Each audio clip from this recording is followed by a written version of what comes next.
안녕하세요. 미국주식론 대학의 미준입니다. 8월 18일 오늘의 미국주식 뉴스를 시작합니다. 오늘도 변함없이 미국 주식 투자의 정석을 지키고 있는 미준에 오신 것을 환영합니다. 즐거운 금요일이 또 찾아왔습니다. 하지만 연일 미국 증시가 하락을 하고 있어서 아마 많은 분들께서 조금 기분이 꿀꿀하실 것 같은데요. 저는 개인적으로 굉장히 기분 좋은 일이 하나 생겼습니다. 9월 중순에요. 아마 한국에 들어가게 될 것 같습니다. 이번에 교육을 하나 이수할 게 생겨서요. 들어가는 김에 한 일주일 정도 머무르면서 여러분들과 오프라인 만남을 주선해 볼까 합니다. 그래서 제가 한국을 떠난 지 지금 1년 반이 넘었거든요. 너무 오랫동안 구독자분들과 만날 기회가 없었기 때문에 이번 기회를 활용해서 오프라인 강의를 한번 진행하면서 여러분들과 얼굴을 맞대고 인사할 수 있는 기회를 마련해 보도록 하겠습니다. 자세한 일정과 장소가 확정이 되면요, 여러분들 제가 미존 채널을 통해서 공지 말씀드릴 수 있도록 하겠습니다. 자, 그러면 다음 달 방문할 한국을 그리면서 보내드리는 8월 18일 오늘의 미국 주식 뉴스 바로 시작합니다. 어제 미국 증시의 시황부터 정리해 보도록 하겠습니다. 앞에서 언급드린 것처럼 연일 하락 추세를 면치 못하고 있는데요. 어제 역시도 다우존스 0.84% 하락했고요. S&P 500은 마이너스 0.77, 그리고 나스닥은요 1.17%나 큰 폭으로 하락 추세를 만들어냈습니다. 어제 성장주 중에 가장 주가가 많이 빠진 종목들을 살펴보면요. wolfspeed가 마이너스 17.06%로 가장 좋지 않았고요. 팔란티어가 마이너스 8.41, 사운드하운드 AI가 마이너스 8.37, 파가야 테크놀로지 마이너스 6.57, 누홀딩즈 마이너스 6.54, 나비타스 마이너스 5.76, 아이온큐 마이너스 4.97, 로블록스 마이너스 4.75, UiPath 마이너스 4.71, 코인베이스 4.35% 하락했습니다. 이 중에서 이제 눈에 띄는 부분은요, wolfspeed가 굉장히 좀 많이 빠졌잖아요. 어제 어닝 결과가 발표됐기 때문입니다. 일단 어닝 결과부터 보시면요, 논갭 EPS가 마이너스 0.4입니다. 따라서 갭도 아니고 논갭인데 아직까지는 적자폭이 굉장히 큰 것으로 나와 있고요. 더욱이 시장의 전망치에 비해서 22센트나 모자랐습니다. 따라서 적자폭이 생각보다 굉장히 심화되고 있다. 굉장히 걱정스러운 부분이고요. 매출을 보시면 235.8 밀리언을 찍으면서 작년 대비 3.2% 소폭으로 상승하긴 했습니다. 자, 그리고 굉장히 안 좋은 부분이 뭐냐면요, 갭 넷 로스를 보시면, 따라서 지금 현재 영업이익이 영업 손실이죠. 영업 손실이 113.3 밀리언인데요. 작년에는 61.8 밀리언에 불과했습니다. 따라서 적자폭이 작년 대비 2배 가까이 좀 커졌다. 따라서 굉장히 좋지 않은 수치가 발표된 거고요. 가이던스도 굉장히 좋지 않았습니다. 다음 분기에 대한 논갭 넷 로스, 따라서 다음 분기에도 손실이죠. 근데 60센트에서 75센트 정도 한 주당 순손실을 만들어낼 것이다.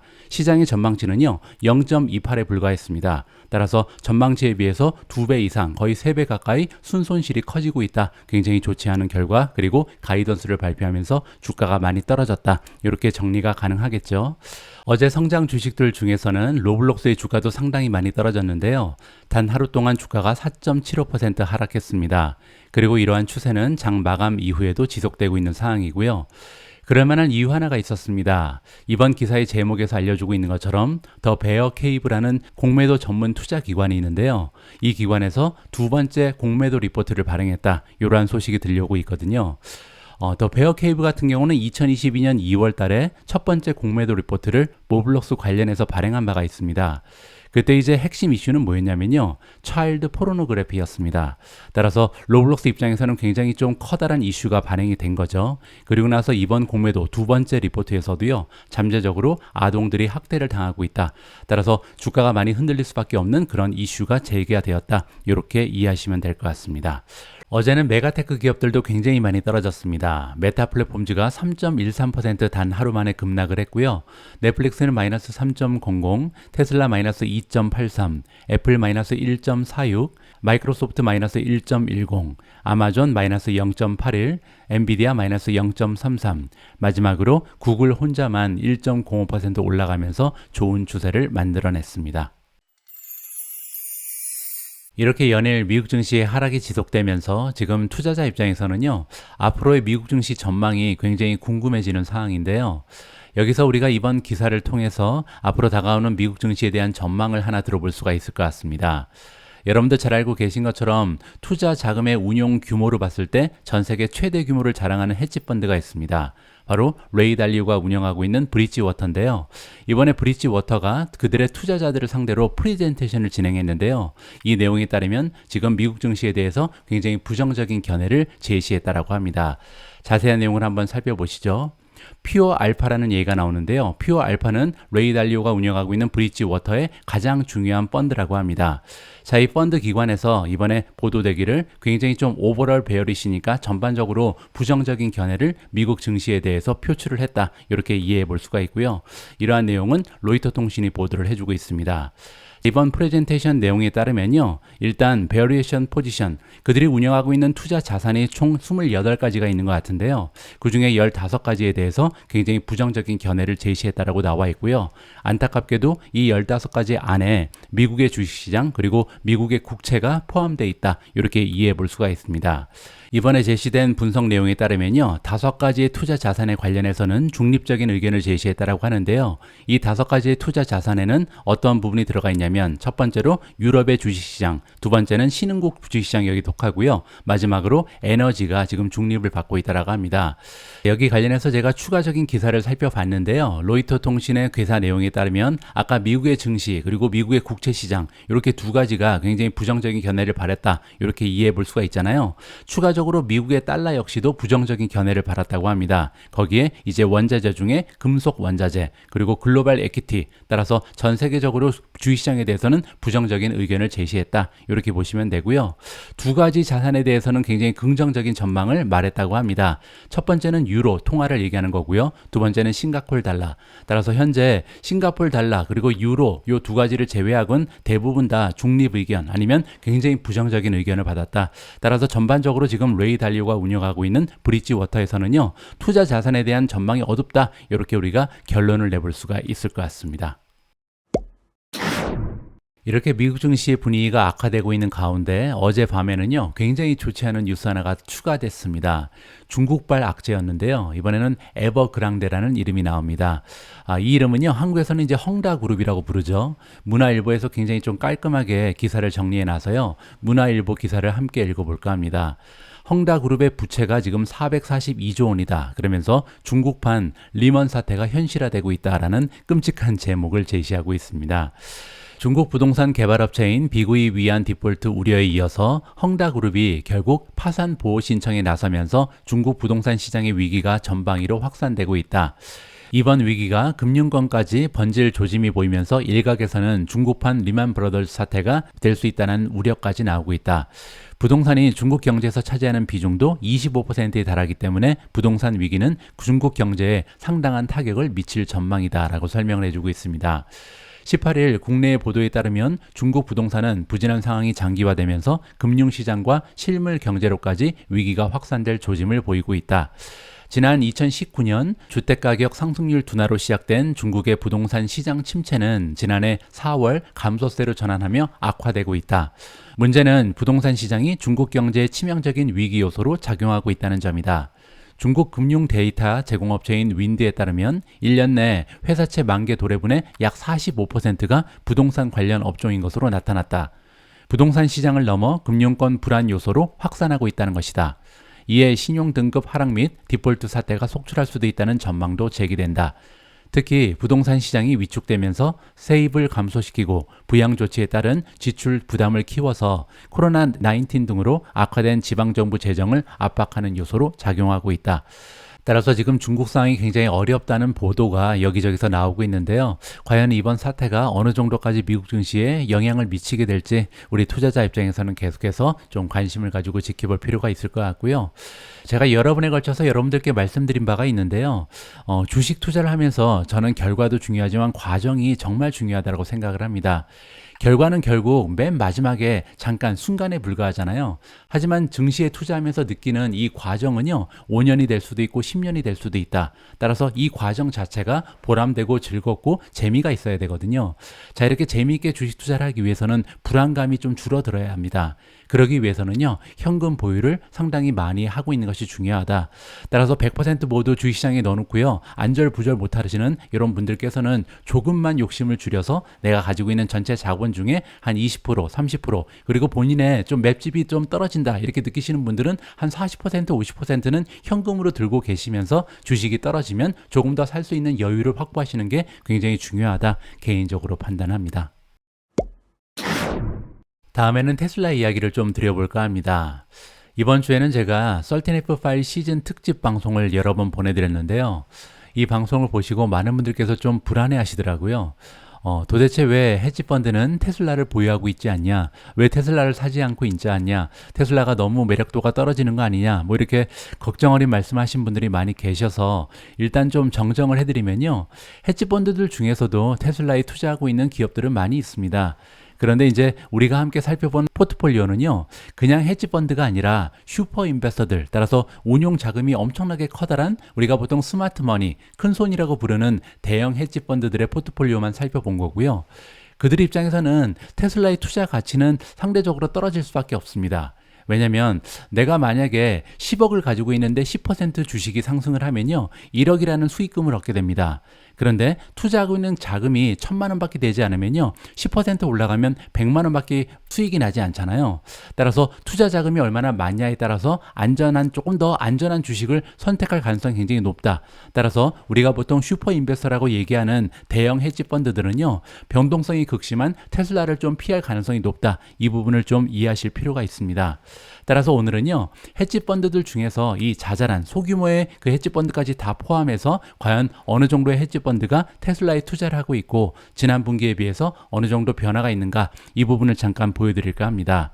지금 보고 계신 화면은요, hedgefollow.com이라는 굉장히 고마운 웹사이트고요. 여기에 나와 있는 정보에 따르면 지난 분기에 헤지 펀드들 중에서 테슬라에 투자하고 있는 기관은요, 451곳이었습니다. 그런데 이번 분기를 보시면 462곳으로 2.44% 증가했고요. 그리고 이제 굉장히 고무적인 부분은 뭐냐면 여기 나와 있는 헤지 펀드들 중에서 테슬라의 빅 스테이크를 가지고 있는, 이 얘기는 뭐냐면요, 전체 자금의 5% 이상을 테슬라에 몰아넣고 있는, 굉장히 좀 테슬라에 대해서 긍정적인 전망을 가지고 있는 헤지펀드의 수는요, 지난 분기 17개에서 19개로 증가했습니다. 자, 그리고 밑에 보시면 현재 헤지펀드들 중에서 테슬라를 매수한 그런 헤지펀드의 숫자인데요. 지난 분기에는 259, 그리고 이번 분기에는 247이었습니다. 하지만 매도한 기간의 개수를 보시면요, 지난 분기에는 227, 그리고 이번 분기에는 205였기 때문에 굉장히 좋은 추세가 나타나는 거죠. 따라서 매수한 헤지펀드의 수가 매도한 수보다 20.49% 더 많다, 이렇게 볼 수가 있는 거고요. 그리고 이번에 굉장히 많이 추가적으로 매수한 기관이 많은 것 같습니다. 왜냐하면 전체 주식의 수를 보시면요, 이번에 매도된 주식의 수는 18.19 밀리언이었습니다. 1,800만 주에 불과하죠. 그런데 매수된 테슬라의 주식 개수는요, 3,300만 주가 넘어갑니다. 따라서 지난 분기에 비해서 굉장히 좋은 추세를 만들어내는 거죠. 자, 다음에는요, 전체 헤지펀드, 따라서 여기 나와 있는 462곳의 헤지펀드들 중에서 탑 20 안에 테슬라가 존재하는 헤지펀드의 그 개수인데요. 보시는 것처럼 131곳이 지금 탑 20 안에 테슬라를 담고 있다. 따라서 정리를 해보면요, 테슬라에 전혀 투자하고 있지 않은 건 아니다. 물론 이제 테슬라라는 종목은 조금 변동성이 극심하고 위험성, 리스크가 있기 때문에 헤지펀드 입장에서는요, 약간 꺼려지는 부분이 있을 것 같습니다. 그럼에도 불구하고 테슬라에 투자하고 있는 헤지펀드의 수는 계속해서 늘고 있고 이번 분기 많은 매수량을 보였다. 이렇게 정리가 가능할 것 같습니다. 오늘은 오래간만에 구글의 인공지능 능력에 관련된 기사를 좀 준비했습니다. 두 개의 기사가 발표되고 있는데요. 첫 번째 기사부터 보시면 구글이 이번에 출시를 했는데 새로운 AI 검색 기능을 추가했다라는 반가운 소식입니다. 어떤 내용인지 한번 살펴보시죠. 구글은 몇 달 전에요, Search Generative Experience라고 부르는 줄여서 SGE라는 차세대 검색 엔진을 출시한 바가 있습니다. 물론 이제 인공지능으로 구동이 되고요. 아마도 많은 분들께서 아직 사용을 못 해보셨을 것 같습니다. 미국 쪽에서만 지금 시범 운영이 되고 있거든요. 그런데 이제 구글이 이번에 새로운 기능을 이 SGE에 추가한다라는 기사 내용이고요. 여러 가지 이제 다양한 차세대 이제 검색 엔진이기 때문에 맞춤형이다. 그리고 우리가 이제 심도 있는 검색을 할 수 있게끔 여러 가지 기능이 있다. 이렇게 이해해 볼 수가 있는데요. 이번 주 화요일 날 새로운 기능이 추가가 됐고 어떤 기능이냐면요. 우리가 웹페이지에 들어가서 이제 특정 아티클을 살펴볼 때 이 아티클의 내용을 간단하게 정리를 해준다. 핵심 정리를 한다. 이렇게 이해하시면 될 것 같습니다. 지금 현재로서는 안드로이드 그리고 iOS니까요. 스마트폰 상에서만 이용이 가능하다. 이렇게 나와 있고 앞으로 다가오는 미래에는요. 크롬 데스크톱 브라우저를 통해서도 이 기능을 이용할 수 있을 것이다. 이렇게 이번 기사에서 알려주고 있습니다. 자, 여기 나와 있는 것처럼 이미 SGE를 이용하고 있는 그런 이용자들은 이 액세스를 바로 받을 수 있다라고 나와 있는데요. 새로 추가된 이 핵심 기능, 요점 정리 기능은 SGE while browsing이라고 부른다고 합니다. 자, 밑에 내려가서 조금 더 읽어보시면요. 이번에 추가된 향상된 내용 중에 키 내용은요. SGE가 AI로 만들어지는 리스트를 구성한다. 그 얘기는 뭐냐면 우리가 이제 지금 현재 제가 이 웹사이트에 들어가서 이 기사를 여러분들과 함께 읽어보고 있는데요. 이 기사 내용이 예를 들어서 한 100페이지 정도 된다. 그럼 이제 그거를 다 읽어볼 시간이 없잖아요. 그런데 인공지능이 이걸 알아서 핵심 정리를 하면서 키포인트를 정리한다. 이렇게 보시면 될 것 같습니다. 따라서 굉장히 복잡한 아티클 아니면 너무나 긴 아티클을 읽을 때는요. 굉장히 중요한 하나의 기능이 추가가 됐다. 이렇게 우리가 정리를 해볼 수가 있겠죠. 자, 한 가지 뉴스가 더 있습니다. 이번에는요. 굉장히 놀라운 사실인데 퍼스널 라이프 코칭까지 인공지능이 해줄 것이다. 이렇게 지금 나와 있거든요. 굉장히 흥미진진한 기사입니다. 구글이 이번에 보도되기를 새로운 인공지능 툴을 출시할 계획을 가지고 있는데요. 그 주요 내용을 보시면 라이프 어드바이스를 줄 것이다. 그 얘기는요. 인생 조언을 인공지능이 해준다는 얘기입니다. 따라서 개인적인 라이프 코칭 역할까지 인공지능이 하는 시대가 도래하고 있다. 이렇게 볼 수가 있고요. 추가적인 기능을 보시면 챗봇이 뭐 라이팅을 해준다든지 따라서 장문을 하거나 아니면 개인 교습 과외까지 해준다. 이렇게 보시면 될 것 같습니다. 구글의 AI팀, 인공지능팀이요. 지금 새롭게 개발된 툴을 테스트하는 중이다. 따라서 출시가 임박했다. 이렇게 우리가 의역을 해볼 수가 있는 거고요. 가장 중요한 부분은 역시 퍼스널 라이프 코칭입니다. 인생 조언을 해주는 그런 인공지능이 등장할 것이다. 그리고 이제 여러 가지 토픽을 커버할 수 있다라고 나와 있는데요. 예를 들어서 진로 결정할 때 진로 선택에 대한 조언도 해줄 수가 있고 심지어는 릴레이션십 트러블 따라서 우리가 이제 연애를 할 때 굉장히 어려운 부분이 있을 때 인공지능의 조언을 받을 수 있다라고 합니다. 뉴욕타임즈에서 첫 번째로 보도를 해준 내용이고요. 이번에 테크 자이언트 기업인 구글 같은 경우는요. AI 트레이닝 전문 기업 스케일 AI와 손을 잡고 이번 프로젝트를 진행하는 것으로 나와 있습니다. 새로운 라이프 코칭 챗봇을 만들기 위해 다른 기업과 손을 잡았다. 이렇게 보시면 되고요. 이번 프로젝트에는요. 굉장히 많은 전문가들이 참여하는 것으로 나와 있습니다. 각종 분야에서 이 박사학위를 가지고 있는 100명이 넘는 엑스퍼트 전문가들이 이번 프로젝트에 참여를 했고요. 따라서 챗봇이 어떤 대답을 하는지 어떠한 조언을 안겨주고 있는지 철저하게 조사하고 테스트를 진행하고 있는 중이다. 이렇게 이번 기사에서 나와 있습니다. 반면 인공지능 전문가들은요. 계속해서 워닝, 경고의 이야기를 해주고 있는데요. 왜냐하면 인공지능이 운영하고 있는 챗봇은요. 그럴듯한 대답을 해준다. 따라서 굉장히 좀 확신이 들 만한 좋은 대답을 많이 해준다. 문제는 뭐냐면 그 조언들 중에 상당 부분이 아직까지는 잘못된 부분 그 정확도가 좀 떨어질 수 있다. 이렇게 지금 이야기를 하고 있거든요. 그렇기 때문에 구글 입장에서도요. 이러한 조항이 있다라고 합니다. 바드 챗봇을 이용할 때 가이드라인에 뭐라고 써 있냐면 메디칼, 의학이라든지 법적인 그리고 금융적인 그리고 또 한 가지 프로페셔널 어드바이스가 아니다. 아직까지 인공지능이 주는 대답은요. 이렇게 전문적으로 이용할 수 있는 수준이 아니다라고 밝히고 있거든요. 이러한 가이드라인에 조금은 접촉되는 이러한 새로운 기능이 아닐까 개인적으로 판단합니다. 따라서 두 가지 측면이 있는 것 같습니다. 일단 테크놀로지가 계속해서 도약하고 발전하는 모습은 굉장히 긍정적인데요. 문제는 어떻게 이러한 인공지능의 모습을 우리가 통제하고 관리할 수 있을지 이 부분에 대한 제도가 빨리 마련이 돼야 된다. 이러한 생각을 하게 하는 기사였습니다. 아마존에서 물건을 판매하는 상인들이 있잖아요. 우리가 보통 서드파티 셀러라고 부르는데 이들이 만들어내는 매출 중에 몇 퍼센트 정도가 아마존한테 들어가는지 혹시 알고 계시는지 모르겠습니다. 이 기사는 2023년 2월 13일 날 나온 기사인데요. 이때 이미 50%를 넘어갔다 이런 분석이 나오고 있습니다. 여기 보시면요, 아마존이 어떠한 형태로 피를 부과하고 있는가가 나오는데요. 전체 이제 서드파티 셀러가 만드는 매출 중에서 한 15% 정도는 광고비로 지금 납부를 하고 있는 상황이고요. Fulfillment by Amazon, 이건 이제 배송 서비스라고 보시는데 물류 서비스를 이용해서 20에서 35% 정도 뛰어가고요. 마지막으로 레퍼럴 피는 뭐냐면 아마존이라는 웹사이트 안에서 물건을 판매하기 위해서 납부하는 수수료를 얘기합니다. 따라서 이걸 다 합쳐서 지금 50%가 넘어갔다, 이렇게 보실 수가 있는 거고요. 2016년을 보시면 한 35%에 불과했습니다. 이러던 것이 지속적으로 쭉 올라가면서 2022년 들어서 처음으로 50%를 넘겼다, 이러한 분석이 나오고 있는 상황이거든요. 그런데 여기에 추가적인 피를 납부하라, 이러한 지금 기사가 나오고 있습니다. 아마존이 추가했다, 새로운 피를 이번에 셀러들한테 부과한다, 이러한 내용이 나오고 있는데요. 저 어떤 내용인지 한번 살펴보시죠. 아마존이 새로운 차지를 추가한다라고 나와 있고요. 서드파티 셀러들이 내야 하는 차지입니다. 모든 셀러들이 내야 되는 그런 차지는 아니고요. 셀러들 중에 그들의 상품을 직접 배송하는 사람들이 있는데 이런 기업들한테만 추가적인 차지를 만들었다, 이렇게 이해가 가능합니다. 10월 1일부터 부과가 되는 것으로 나와 있고요. Member of Amazon Seller Fulfilled Prime 프로그램이라고 나와 있는데 뭐 거창하게 들리지만 뭐 쉽게 얘기해서요, 아마존의 배송 서비스, 물류 서비스를 이용하지 않는 셀러들을 얘기하는 겁니다. 자, 이런 셀러들은요, 앞으로 이 상품 가격의 2%를 추가적으로 내야 된다, 이렇게 이해해 볼 수가 있고요. 지난주에 이제 머천트 상인들한테 이러한 노티스가 나갔다라고 이해해 볼 수가 있습니다. 아마존의 이야기를 좀 들어보도록 하겠습니다. 이번에 requirement를 업데이트한다, 뭐 쉽게 얘기해서 fee를 추가한다, 이렇게 얘기하고 있는 건데요. Seller Fulfilled Prime을 이용하고 있는 상인들, 따라서 우리의 배송 서비스를 이용하지 않는 서드파티 상인들한테만 이번에 새로운 fee를 도입한다, 이렇게 지금 얘기하고 있죠. 그 이유는요, 모든 것이 다 소비자를 위한 것이다. 왜냐하면 소비자들이 좀 더 멋진 경험, 그리고 변함없는, 따라서 일정한 경험을 받을 수 있게끔 이러한 도입이 필요했다, 이렇게 설명을 해주고 있습니다.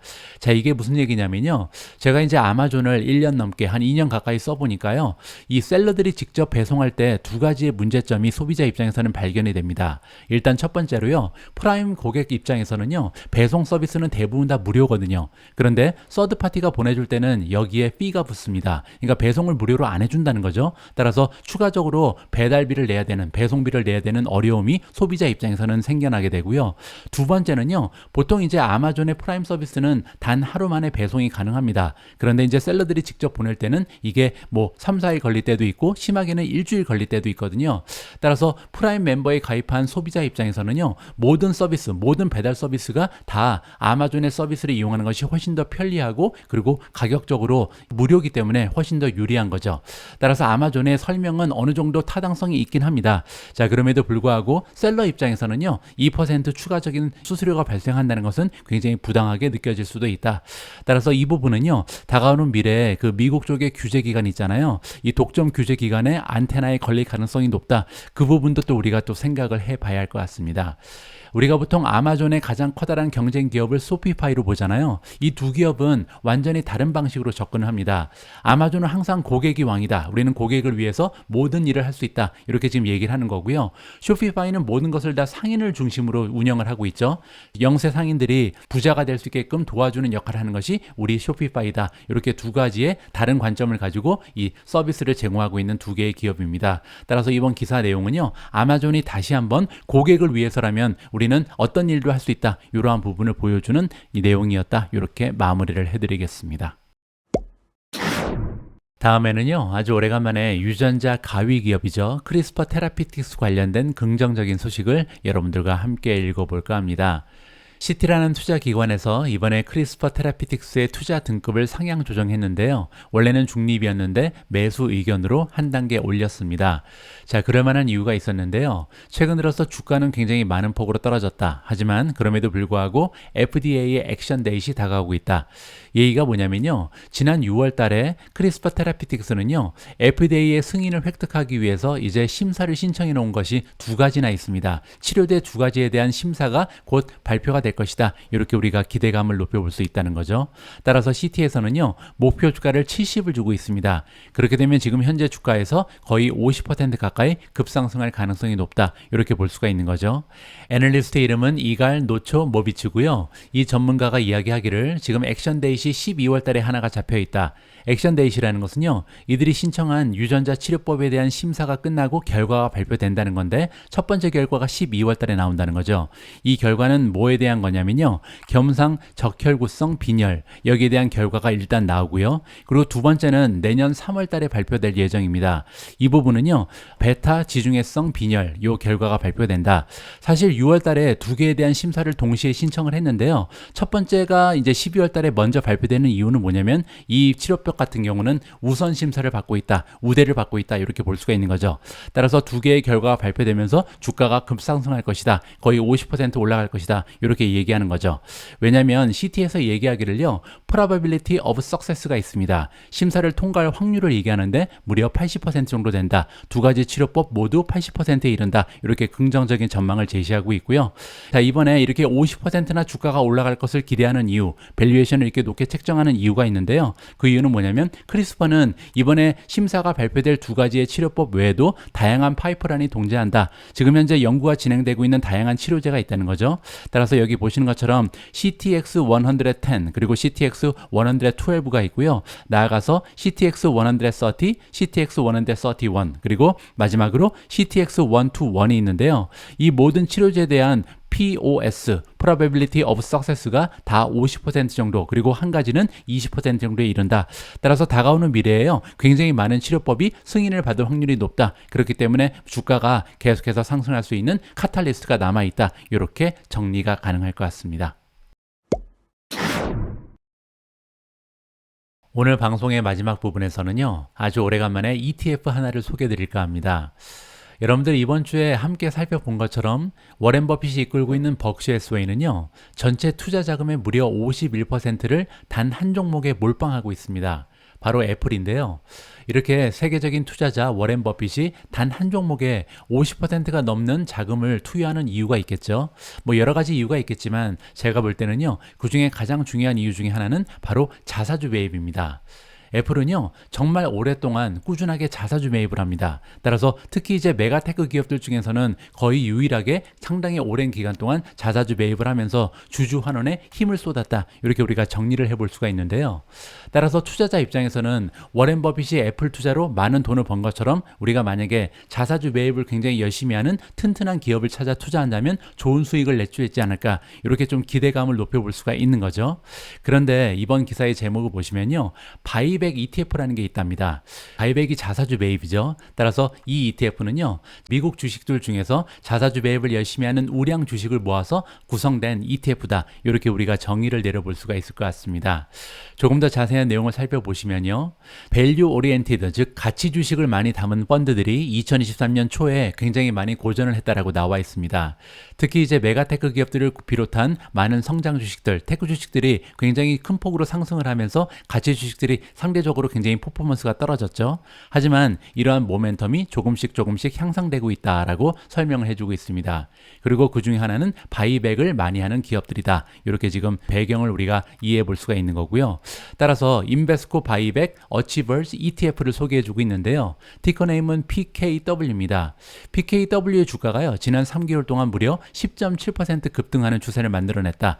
따라서 그 와중에 지금 스파이를 보시면 미국 증시는 7% 정도 올라가는데 그쳤거든요. 따라서 전반적인 미국 증시의 평균적인 상승률보다 지금 현재 PKW가 많은 모멘텀을 받고 있다. 이렇게 정리가 가능하겠죠.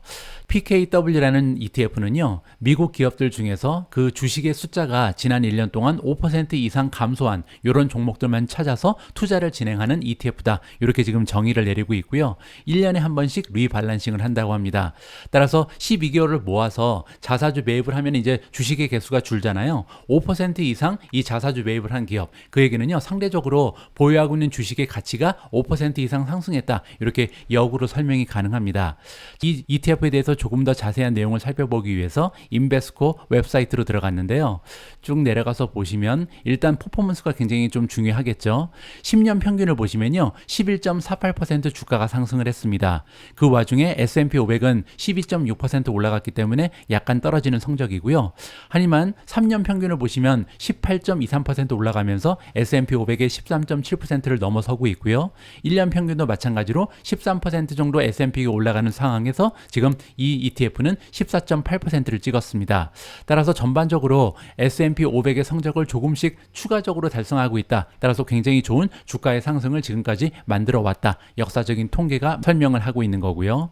밑으로 조금 더 내려가서 보시면요. 그럼 과연 어떤 주식들이 포함되어 있는가? 이 부분이 굉장히 중요하겠죠. 첫 번째 주식은요. 컴캐스트 코퍼레이션입니다. 전체 자금의 5.42%가 들어가 있고요. 두 번째로 모간 스탠리도 자사주 매입을 많이 하는 것으로 나와 있죠. 따라서 전체 펀드의 4.44%가 모간 스탠리에 들어가 있고요. 세 번째는 암젠이고요. 네 번째는 코노코 필립스, 다섯 번째 로즈고요. 여섯 번째 부킹 홀딩스, 일곱 번째 시그나, 여덟 번째 HCA 헬스케어, 아홉 번째로 KLA 코퍼레이션, 마지막으로 차터 커뮤니케이션. 이러한 종목들이요. 지난 1년을 기준했을 때 가장 많이 자사주 매입을 했다. 그렇기 때문에 이 ETF에 이름을 올렸다. 이렇게 설명이 가능할 것 같습니다. 그러면 여러분들이 보유하고 계신 종목들 중에서요, 과연 어떤 주식이 가장 자사주 매입을 많이 하나, 여기 이 부분을 좀 확인하고 싶으실 텐데요. 한 가지 방법을 설명드리도록 하겠습니다. 제가 아까 앞부분에서 애플이 굉장히 활발하게 자사주 매입을 꾸준하게 하고 있다, 이런 말씀을 드렸는데요. 이러한 사실을 확인할 수 있는 방법이 시킹알파에 존재합니다. 자, 애플 페이지에 들어오셔서 가장 마지막에 보시면 차팅이 있습니다. 차팅을 클릭하시고요.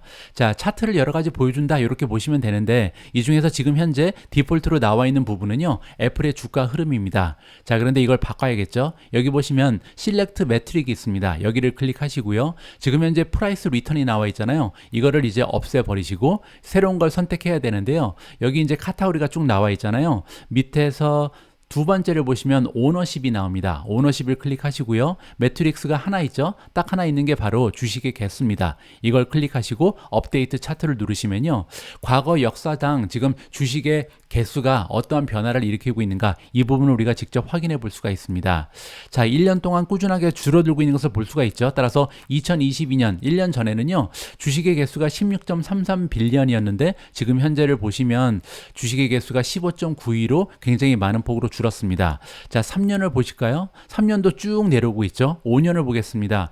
5년도 계속해서 주식의 개수가 줄고 있고요. 자, 마지막으로 10년을 좀 보도록 하겠습니다. 마찬가지입니다. 계속해서 주식의 개수가 줄면서 역시 주주 환원을 굉장히 열심히 한 기업이 애플이라는 것을 우리가 직접 확인해 볼 수가 있는 거죠. 자, 다음은요. 그러면 다른 기업을 한번 보도록 하겠습니다. 엔비디아 한번 보죠. 엔비디아로 들어가서 과연 자사주 매입을 했는지 굉장히 궁금해지는데요. 다시 실렉트 들어가서 프라이스 리턴 없애버리시고요. 오너십 클릭하시고 주식의 개수를 선택하고 업데이트 차트 하시면 됩니다.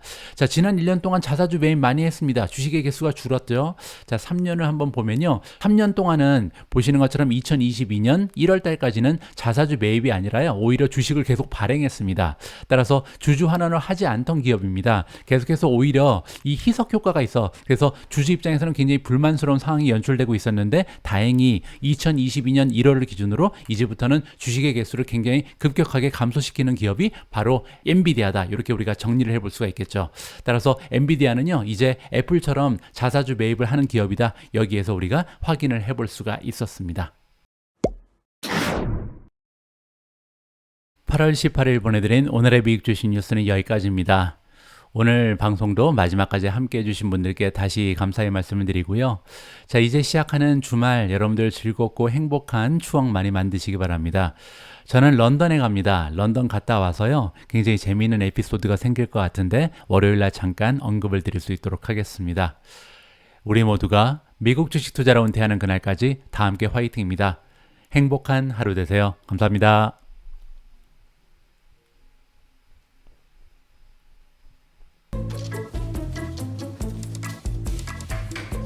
Sunny numbnuts.